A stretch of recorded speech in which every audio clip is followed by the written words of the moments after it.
नमस्कार, DD news में आप सभी का स्वागत है। शुरुआत करेंगे अभी तक की हेडलाइंस के साथ। एसआईआर पर सुप्रीम कोर्ट की मोहर। अदालत ने कहा निर्वाचन आयोग को है मतदाता सूची के विशेष पुनरीक्षण का अधिकार। प्रक्रिया को बताया संवैधानिक। बीजेपी ने कहा कांग्रेस और विपक्ष की हुई संवैधानिक हार।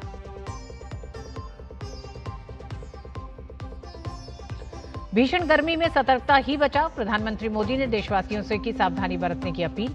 लू से बचने के लिए दिए खास सुझाव।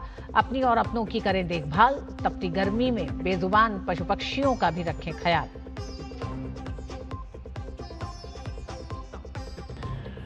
पश्चिम बंगाल में एक्शन मोड पर शुभेंदु सरकार। ममता सरकार का पथेर साथी प्रोजेक्ट बना अब घुसपैठियों का होल्डिंग सेंटर। तितुलिया में 200 से अधिक घुसपैठियों को रखा गया। मालदा और मुर्शिदाबाद में भी पकड़े गए 16 बांग्लादेशी।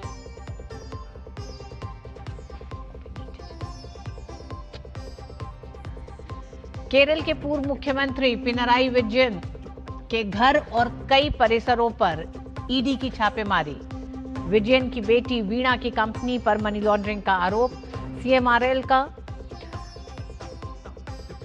एक्सोलॉजिक सॉल्यूशंस को 1.72 करोड़ के भुगतान से जुड़ा है मामला।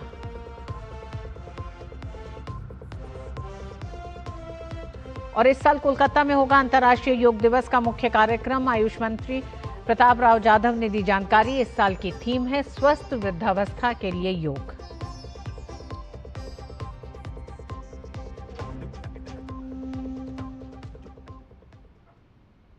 भारतीय निर्वाचन आयोग के विशेष गहन पुनरीक्षण एसआईआर अभियान को लेकर सुप्रीम कोर्ट ने बड़ा फैसला सुनाया है। प्रधान न्यायाधीश जस्टिस सूर्यकांत की अध्यक्षता वाली पीठ ने एक ऐतिहासिक निर्णय में निर्वाचन आयोग की एसआईआर प्रक्रिया को पूरी तरह वैध और संवैधानिक बताया। सुप्रीम कोर्ट ने स्पष्ट किया कि स्वतंत्र और निष्पक्ष चुनाव केवल मतदान के दिन तक सीमित नहीं होते, बल्कि इनकी असली नींव एक सटीक, भरोसेमंद और अपडेटेड मतदाता सूची है। अदालत ने कहा कि चुनाव आयोग के पास एक सही मतदाता सूची सुनिश्चित करने के लिए विशेष प्रक्रियाएं अपनाने का पूर्ण संवैधानिक अधिकार है। कोर्ट ने टिप्पणी की कि एसआईआर को केवल इसलिए गैरकानूनी नहीं माना जा सकता क्योंकि ये सामान्य सत्यापन प्रक्रिया से थोड़ी भिन्न है। अदालत ने उन दावों को भी खारिज कर दिया जिनमें एसआईआर की तुलना एनआरसी से की जा रही थी। सुप्रीम कोर्ट ने साफ कहा कि एसआईआर प्रक्रिया का उद्देश्य किसी की नागरिकता तय करना या छीनना नहीं है। ये केवल मतदाता सूची में शामिल होने की पात्रता यानी एलिजिबिलिटी की जांच करने की एक प्रशासनिक प्रक्रिया है। आधार कार्ड को दस्तावेजों की सूची में शामिल करने का निर्णय मनमाना नहीं, बल्कि प्रक्रिया को सुगम बनाने वाला है। फैसले में इस बात पर जोर दिया गया है कि निर्वाचन आयोग ने प्रक्रिया के दौरान पूरी पारदर्शिता बरती है। कोर्ट ने माना कि मतदाताओं को अपनी जानकारी अपडेट करने, सुधार करने और आपत्तियां दर्ज करने के पर्याप्त अवसर दिए गए। दस्तावेजों की सूची को पहले की तुलना में अधिक व्यापक बनाया गया ताकि आम नागरिक आसानी से अपनी पात्रता सिद्ध कर सके। नोटिस जारी करना और व्यक्तिगत जांच करना प्रक्रिया की निष्पक्षता को सिद्ध करता है। अदालत ने प्रक्रिया में मानवीय पहलुओं का भी ध्यान रखा है। सुप्रीम कोर्ट ने निर्देश दिया कि जिन मामलों में नाम हटाने की कार्रवाई गैर नागरिक होने के संदेह में की गई है, उन मामलों को 4 हफ्ते के भीतर गृह मंत्रालय और संबंधित एजेंसियों को भेजा जाए ताकि किसी भी पात्र नागरिक के साथ अन्याय न हो। सुप्रीम कोर्ट ने एसआईआर की वैधता और संवैधानिकता को लेकर अहम फैसला सुनाया है। इसी मामले में याचिकाकर्ता और वकील अश्विनी उपाध्याय ने कहा कि सुप्रीम कोर्ट ने हमारी दलील और चुनाव आयोग की दलील दोनों को स्वीकार कर लिया। उन्होंने कहा कि इस फैसले से चुनाव आयोग को मतदाता सूची में सुधार और अपडेट करने का कानूनी अधिकार प्राप्त हुआ है, जिससे भारत में चुनाव प्रक्रिया की पारदर्शिता और विश्वसनीयता को मजबूती मिलेगी। माननीय सुप्रीम कोर्ट का आज एसआईआर के ऊपर जजमेंट आ गया है। जो इलेक्शन कमीशन की दलीलें थी, माननीय सुप्रीम कोर्ट ने उसको एक्सेप्ट किया। जो हमने दलील दिया था उसको भी एक्सेप्ट किया है। और जो विपक्षियों के द्वारा जो लगभग 20 से ज़्यादा पीआईएल फाइल की गई थी और अलग अलग तरीके से आरोप लगाए गए थे, उसमें इलेक्शन कमीशन की निष्पक्षता पे सवाल खड़े किए गए थे। जो प्रोसीजर अपनाया गया उसके ऊपर सवाल खड़े किए गए थे। कुछ लोगों ने तो ये भी दलील दिया कि एसआईआर ही अपने आप में अनकॉन्स्टिट्यूशनल है, बिल्कुल इलीगल है। उन सारे आरोपों को नकार दिया है। माननीय सुप्रीम कोर्ट ने कहा एसआईआर बिल्कुल संविधान के अनुरूप है, रिप्रेजेंटेशन ऑफ पीपल एक्ट के अनुरूप है, कंडक्ट ऑफ इलेक्शन रूल के अनुरूप है और एसआईआर बिल्कुल आवश्यक है। फ्री एंड फेयर इलेक्शन के लिए जरूरी है कि कोई भी गलत व्यक्ति का नाम वोटर लिस्ट में नहीं होना चाहिए। भीषण गर्मी और लू की चपेट में पूरा उत्तर, मध्य और पश्चिमी भारत आ गया है। राजधानी दिल्ली समेत कई राज्यों में पारा लगातार नए रिकॉर्ड बना रहा है। मौसम विभाग ने कई इलाकों में हीट वेव का अलर्ट जारी किया है। वहीं प्रधानमंत्री नरेंद्र मोदी ने भी लोगों से सावधानी बरतने और ज्यादा से ज्यादा हाइड्रेटेड रहने की अपील की है। बढ़ती गर्मी के बीच सरकारें अलर्ट मोड पर हैं। देखिए हमारी ये खास रिपोर्ट। देश इस वक्त प्रचंड गर्मी की मार झेल रहा है। आसमान से आग बरस रही है और जमीन तप रही है। उत्तर भारत से लेकर मध्य और पश्चिम भारत तक सूरज आग उगल रहा है। दिल्ली, यूपी, राजस्थान और महाराष्ट्र, तेलंगाना समेत कई राज्यों में लू ने लोगों का जीना मुहाल कर दिया है। कई राज्यों में तापमान और आइए सीधे आपको लिए चलते हैं एनएमसी, जहां कैबिनेट की ब्रीफिंग कर रहे हैं केंद्रीय मंत्री। को प्रभावित करता है। आप सब जानते हैं कि आज हिंदुस्तान में दुनिया की सबसे बड़ी फूड सिक्योरिटी प्रोग्राम चल रहा है। इस फूड सिक्योरिटी प्रोग्राम के तहत 80 करोड़ नागरिकों को हर महीने एक बेसिक राशन की व्यवस्था की जाती है और ये इतना बड़ा प्रोग्राम है कि विश्व भर में इसका एक इंक्लूसिव ग्रोथ में, जो समावेशी विकास में इसका एक उदाहरण दिया जाता है और इसका इम्पैक्ट कई तरीके से समाज पे पड़ा है। भारत में गरीबी कम होने का भी इस योजना का बहुत बड़ा श्रेय है। मैल न्यूट्रिशन कम होने में भी इस योजना का श्रेय है। बच्चों की जो ग्रोथ होती है, स्टंटेड ग्रोथ ना हो, प्रॉपर ग्रोथ हो, उसमें भी इस योजना का बहुत बड़ा एक योगदान है। ओवरऑल समाज जीवन से जुड़े और परिवार के आयाम से जुड़े, जो फूड सिक्योरिटी से जुड़े जो विषय हैं, उन सबके प्रधानमंत्री गरीब कल्याण अन्न योजना का बहुत बड़ा इम्पैक्ट है। आज उस प्रोग्राम को इम्प्लीमेंट करने वाली जो व्यवस्था है, पब्लिक डिस्ट्रीब्यूशन सिस्टम, उसमें बहुत बड़ा एक फैसला लिया गया है। वो है सार्थक पीडीएस स्कीम। सार्थक पीडीएस स्कीम करीब 25,000 करोड़ का ये प्रोग्राम है। इस प्रोग्राम में 3 बड़े सुधार आज अप्रूव हुए हैं। सबसे पहला, जो राज्य सरकारों के एजेंसीज राज्य में एक जो एफसीआई का बड़ा गोडाउन होता है, वहाँ से डिफरेंट डिस्ट्रिक्ट्स में, डिविजन्स में फेयर प्राइस शॉप तक पहुँचाने का जो कॉस्ट होती है, वो कॉस्ट बियर करने में दिक्कत आ रही थी राज्य सरकारों की और उसके कारण एक जेन्युइन प्रॉब्लम सब जगह थी। उस प्रॉब्लम को सॉल्व करने के लिए भारत सरकार ने फैसला लिया है कि उस कॉस्ट को सपोर्ट करेंगे इस प्रोग्राम के तहत।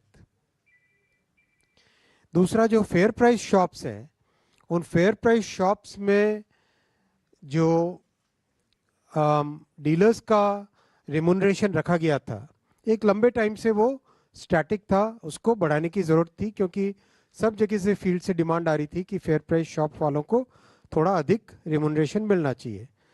तो वो भी इसमें आज फैसला लिया गया। और तीसरा फैसला लिया गया, टेक्नोलॉजी का यूज़ करके पब्लिक डिस्ट्रीब्यूशन सिस्टम को हम कैसे मॉडर्नाइज कर सकते हैं, वो फैसला इसमें लिया गया। तो ये 3 एलिमेंट्स को लेके सार्थक पीडीएस की व्यवस्था आज अप्रूव हुई है। 25,530 करोड़ रुपए का इसका एलोकेशन है। 5 साल का टाइम फ्रेम है पूरी स्कीम का। इसमें 3 बड़े एलिमेंट्स रहेंगे टेक्नोलॉजी के। सबसे पहला निर्मल, वो है पीडीएस बेनिफिशियरीज की रजिस्ट्री। करेक्ट व्यक्ति को सुविधा मिले और गलत व्यक्ति को सुविधा न मिले, इसके लिए टेक्नोलॉजी का उपयोग करके, खासकर आज एआई का युग है, तो एआई की टेक्नोलॉजीज का यूज़ करके पीडीएस के बेनिफिशियरीज की एक रजिस्ट्री बनाई जाएगी। और बहुत फोकस किया जाएगा इंटर मिनिस्ट्री और इंटर डिपार्टमेंट। मान लो राज्य सरकार की कोई स्कीम है, उसके तहत डेटाबेस एक अवेलेबल है। मान लो भारत सरकार की किसी और स्कीम में कोई डेटाबेस अवेलेबल है। इन सब का अगर एनालाइज करें और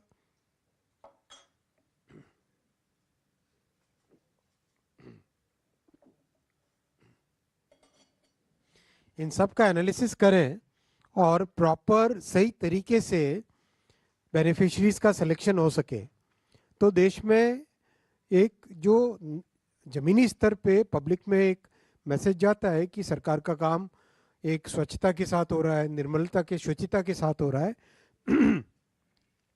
ग्रीवेंसेस कम होती है, तो ये इसमें निर्मल में रखा जाएगा।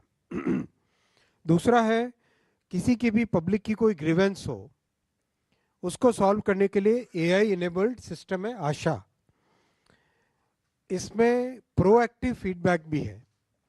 आज माननीय मंत्री जी फूड के पब्लिक डिस्ट्रीब्यूशन के श्री प्रहलाद जोशी जी बता रहे थे कि करीब करीब 20 लाख पर मंथ, करीब 20 लाख से अधिक, 2 lakh per month, 2 lakh calls per month जाती है। अच्छा, वो पूरे साल भर का बता रहे थे।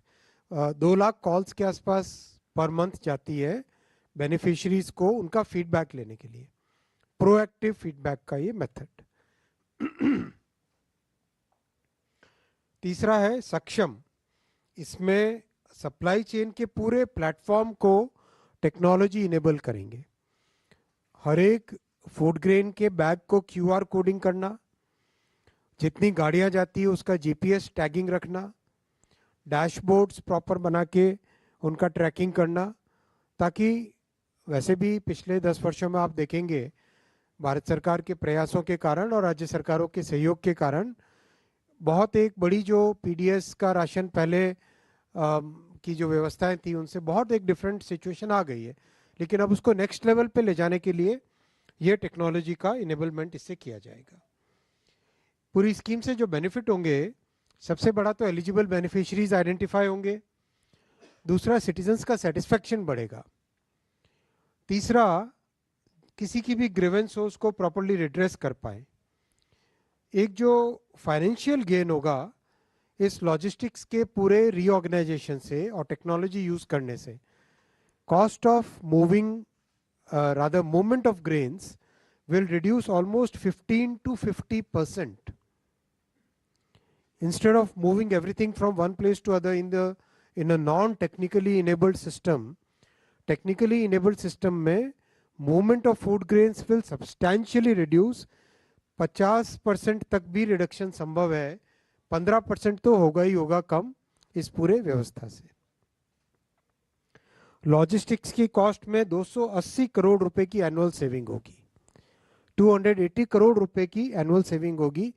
और carbon emissions, because of lesser movement of the food grains, carbon emissions will reduce 35%। ये सारे इसमें बेनिफिट होंगे साथियों। इसके साथ ही साथ आज प्रधानमंत्री जी ने कैबिनेट में जो मौसम की जो हीट वेव की परिस्थिति है उसका भी सभी मंत्रियों के साथ चर्चा की। और जिस तरह से आज आप सबने एक सीरीज ऑफ ट्वीट्स माननीय प्रधानमंत्री जी का जो राष्ट्र के प्रति आह्वान है वो देखा होगा आप सबने। उसी आह्वान के तहत सभी से अपने अपने मंत्रालय में क्या एक्शन ले सकते हैं, हर एक मंत्रालय, हर एक डिपार्टमेंट क्या एक्शन ले सकते हैं हीट वेव से अपने भारत के नागरिकों को सुविधा पहुंचाने की, सुरक्षा करने की क्या स्टेप्स लिए जा सकते हैं, विशेषकर हेल्थ मिनिस्ट्री में, वाटर रिसोर्सेज में, इन सब में किस तरह की सुविधाएं की जा सकती है, उसके ऊपर भी आज चर्चा हुई। और माननीय प्रधानमंत्री जी ने बहुत स्पष्ट कहा कि इस तरह की जो बड़ी समस्याएं होती है उसको हमको होल ऑफ द नेशन की भावना से करना चाहिए।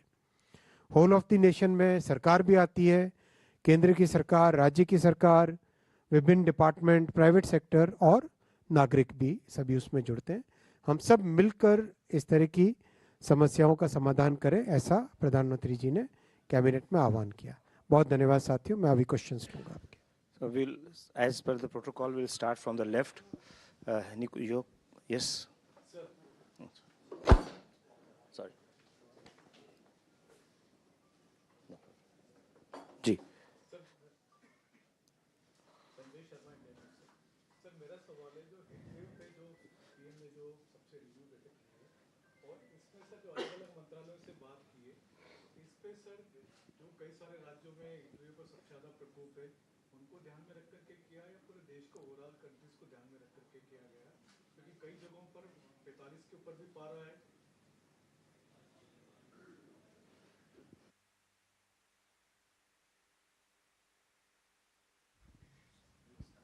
Can you spell out some of the measures that have been decided at the cabinet meeting after the Prime Minister made this appeal, to tackle heat wave conditions?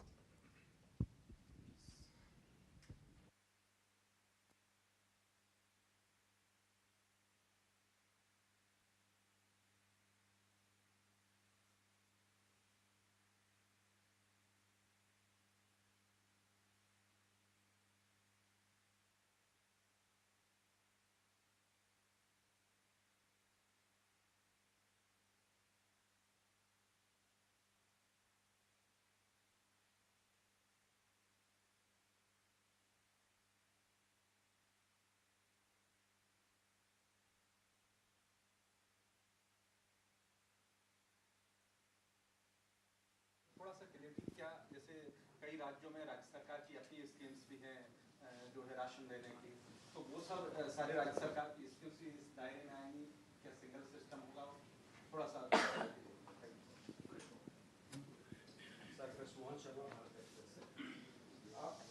TDS की sir हमने बात की, इसमें food इसका storage, transportation and distribution, क्योंकि 80 crore people को हमें पहुंचाना है। तो इसमें बहुत सारे लैगिंग की शिकायत आती थी, बीच में बहुत सारी चीजें जो है खराब है। तो उसके होलिस्टिक अप्रोच के लिए कोई यूनिफाइड भी डिस्कशन हुआ?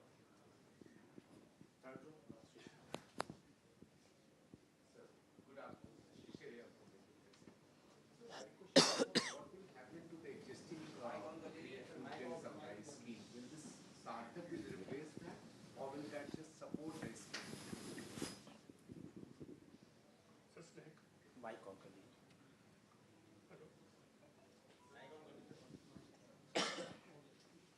सर, स्नेहकमल भारत अपडेट से।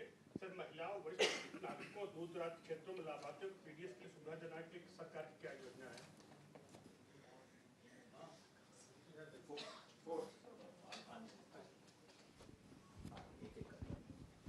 सर, मैं सुजीत ठाकुर, दैनिक भास्कर से।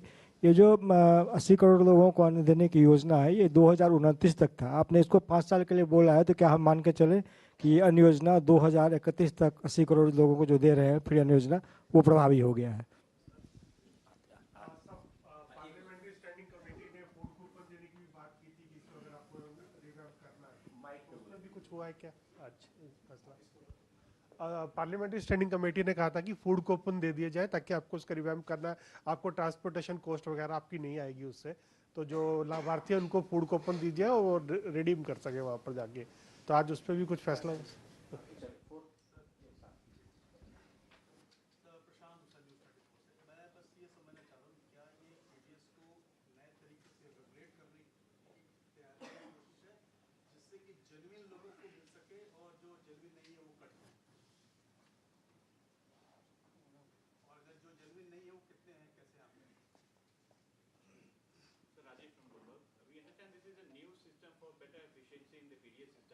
But as Sujit asked, is it also reflective of extension of the free food program that has been ongoing?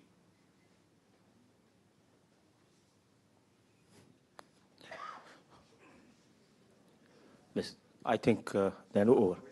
Yes, sir.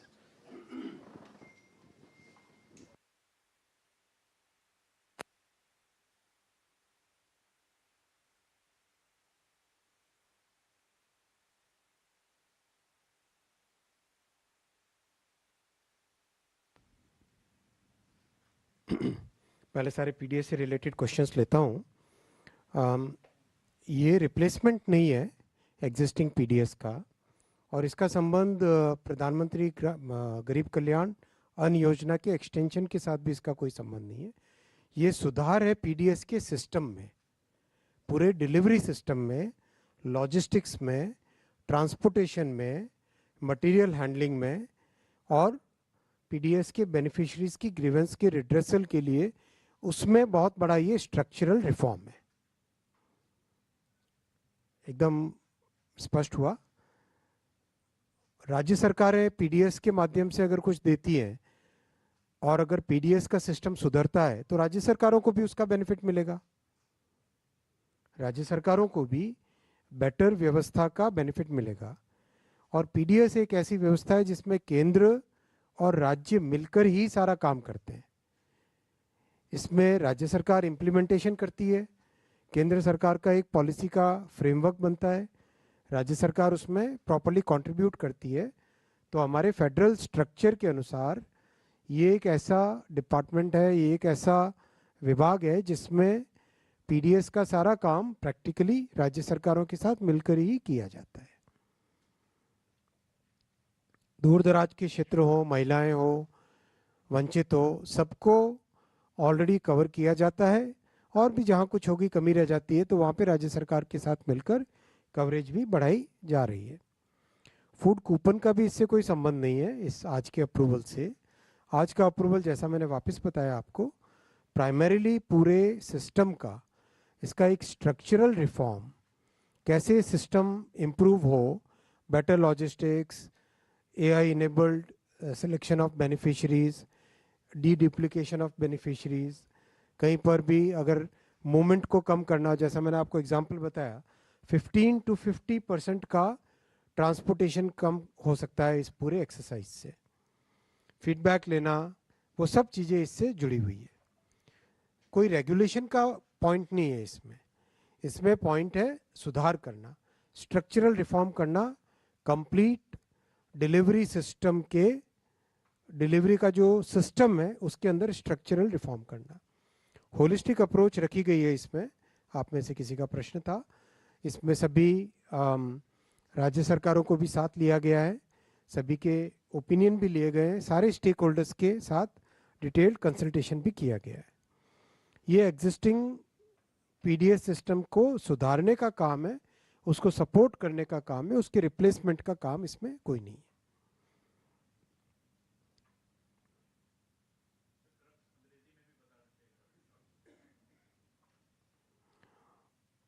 Heatwave पे आता हूँ पहले। हीटवेव में ये बात ठीक है आपका भी, ये पॉइंट कि इसमें राज्य सरकारों का भी बहुत बड़ा रोल है, क्योंकि राज्य सरकारों के बहुत सारे डिपार्टमेंट से जो डायरेक्टली पब्लिक से जुड़े रहते हैं, तो राज्य सरकारों को भी हीट वेव के बारे में बातचीत की गई है। माननीय प्रधानमंत्री जी ने आह्वान भी किया है पूरे देश का, और whole of the nation approach के लिए पीएम साहब ने कहा है। आज अंतर्राष्ट्रीय परिस्थितियां भी जैसी है, वो भी उस पर्सपेक्टिव को भी ध्यान में रखा गया है, और मेजर्स हर एक डिपार्टमेंट को, हर एक सेक्टर को अपने अपने मेजर्स लेने के लिए कहा गया है। ओवरऑल सभी अपने अपने प्रयास करें जिससे कि पब्लिक के बारे में, जनता के बारे में जो भी सुविधाएं हो सके वो सुविधाएं हो। टाइमिंग्स हो या स्पेसिफिक मेजर्स हो, हर एक डिपार्टमेंट अपने अपने मेजर्स ले।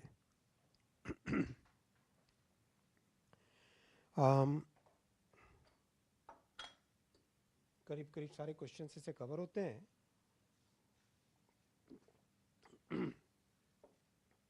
पीडीएस का इंग्लिश का आपका जो रिक्वेस्ट है,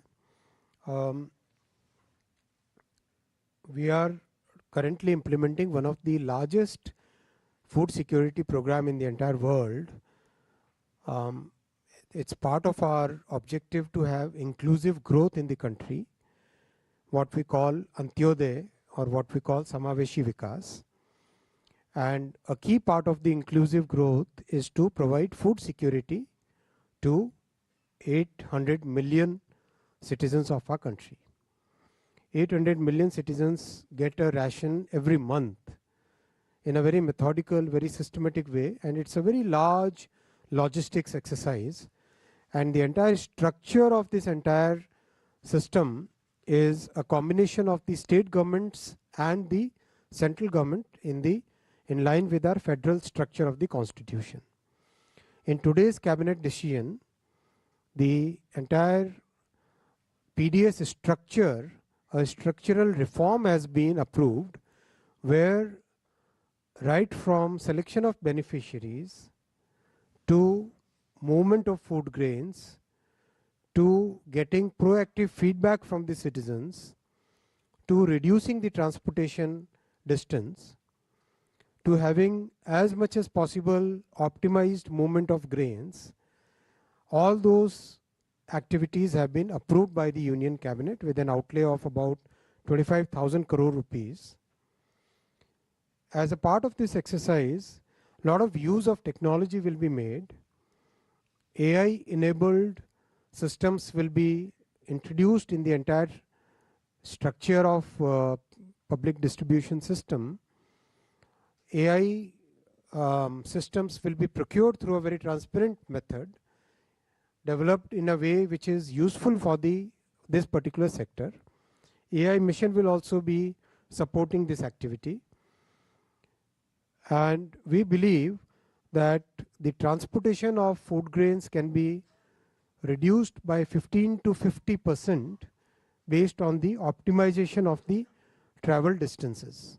The distance can be reduced by 15 to 50%, and almost 35% carbon emissions, 35% carbon emissions will be reduced by this entire exercise, and 280 crore rupees annually will be saved by the improvement in logistics efficiency. Thank you.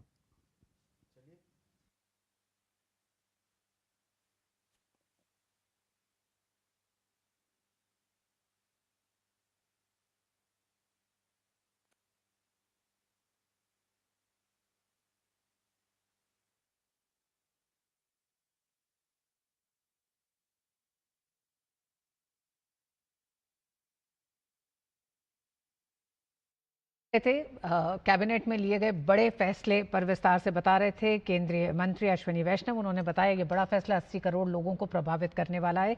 देश में जारी सार्वजनिक वितरण प्रणाली के structural reform का ये फैसला है। संरचनात्मक सुधार से जुड़ा ये बड़ा फैसला है। सार्थक पीडीएस की व्यवस्था को मंजूरी दी है कैबिनेट में। इसमें 3 बड़े सुधारों को मंजूरी मिली है। तकनीक के इस्तेमाल से 3 स्तर पर काम होगा। स्मार्ट पीडीएस फेज 2 में निर्मल के स्तर पर सही पात्र को मिले सुविधा इस पर काम होगा। इंटर मिनिस्ट्री और इंटर डिपार्टमेंट यानी स्टेट्स की भी जो स्कीम्स हैं उसके लिए एक डेटा इंटीग्रेशन होगा। आशा के स्तर पर प्रोएक्टिव फीडबैक होगा। लोगों की शिकायतों के त्वरित निपटारन होंगे, ये इसके तहत होगा। और सक्षम जो तीसरा स्तर है इसका, उसमें अनाज की गाड़ियों का ट्रैकिंग है, डैशबोर्ड के जरिए ट्रैकिंग है, यानी कि लॉजिस्टिक्स की लागत को कम किया जा सके, जिसमें अनुमान अभी तक ये है कि 280 करोड़ रुपए का लॉजिस्टिक्स में बचत होगी। वहीं केंद्रीय मंत्री ने यह भी बताया कि कैबिनेट की बैठक में प्रधानमंत्री ने हीट वेव को लेकर भी चर्चा की। सभी मंत्रियों से अपने मंत्रालयों में विशेष प्रबंध करने के निर्देश भी दिए मौजूदा मौसम को देखते हुए, हीट वेव को देखते हुए। और आइए खबरों और इसी के साथ इस बुलेटिन में बस इतना ही। मुझे दीजिए अनुमति। नमस्कार।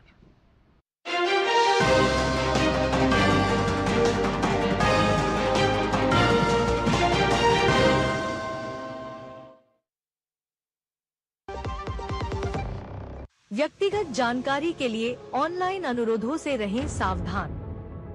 कुछ भी जानकारी देने से पहले जरूर सोचें। कोई भी वैधानिक कंपनी फोन या इंटरनेट पर आपसे निजी जानकारी कभी भी नहीं मांगती। इसलिए ऐसे कॉल या ईमेल आने पर अपनी जानकारी देने से पहले समझदारी दिखाएं और सावधानी बरतें।